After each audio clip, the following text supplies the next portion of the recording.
जय गुरुदेव। देखिए, अभी आपने सुना कि बस्ती के पास शपिया स्टेशन पर स्वामी महाराज लेटे हुए थे। वहाँ से डॉक्टर जगदम्बा प्रसाद के अनुरोध पर उनके द्वारा लाए गए हाथी के ऊपर चढ़ करके उनके गांव पहुँचे। और मुझे तो डर था कि कहीं हरिद्वार मेरी शिकायत न करते कि आपके अटैची ये पानी में गिरा रहे थे।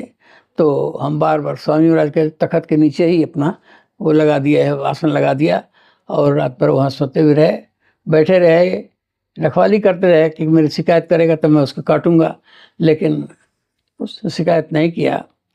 अब शाम को जब सत्संग के लिए लोगों ने प्रार्थना किया, तब स्वामी महाराज ने मना कर दिया कि बिना मालिक के आदेश के सत्संग नहीं होगा, बिना मालिक के मौज से सत्संग नहीं होता है। बोले नहीं है, वो आ गए हैं तो सुनाई दीजिए, सुनाई दीजिए।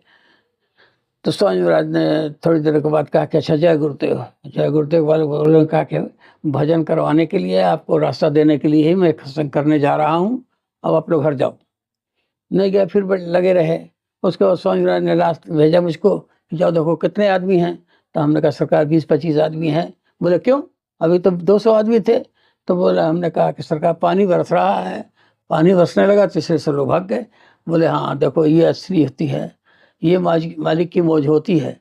उसके बाद स्वामी महाराज बाहर टहल के आए और आप विश्राम करने लगे, सोने लगे।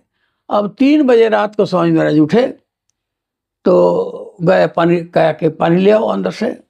तो स्वामी महाराज का बड़ा लोटा सदुकड़ी वाला, उन जा करके मैं हैंडपम्प से पानी ले आया आंगन से।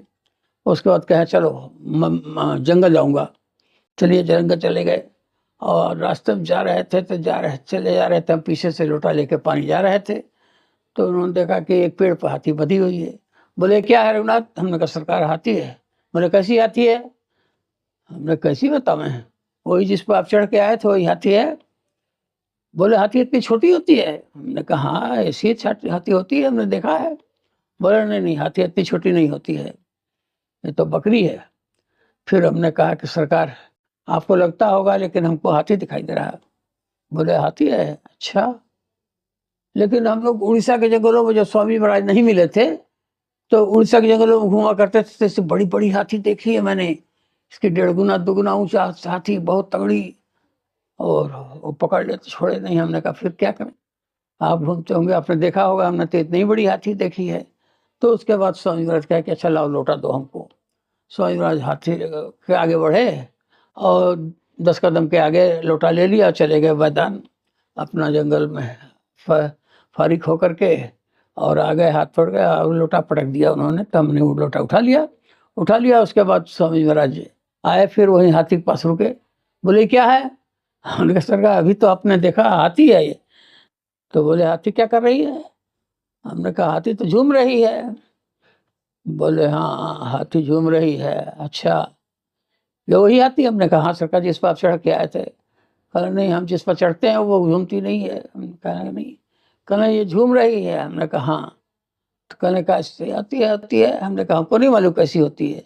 बोले हाथी मतवाली होती है, हाथी इधर उधर झूमती है, और हाथी काली होती है, और हाथी दीवाल होती है। देखो तुमको सामने कुछ दिखाई देता है? हाथी के पीछे खड़े हो जाओ, कुछ दिखाई देता है? उनका सर का कुछ नहीं दिखाई देता है। बोले हाँ, और हाथी किसी की अटैची बैग नहीं पहचानती।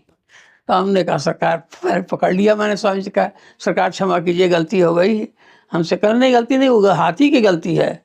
वो हाथी जब चढ़ जाती है हाथी के ऊपर, तो अब सामने कुछ दिखाई नहीं देता, सब काला दिखाई देता है, तुम्हारी बुद्धि भ्रष्ट हो जाती, छठता में जाती है।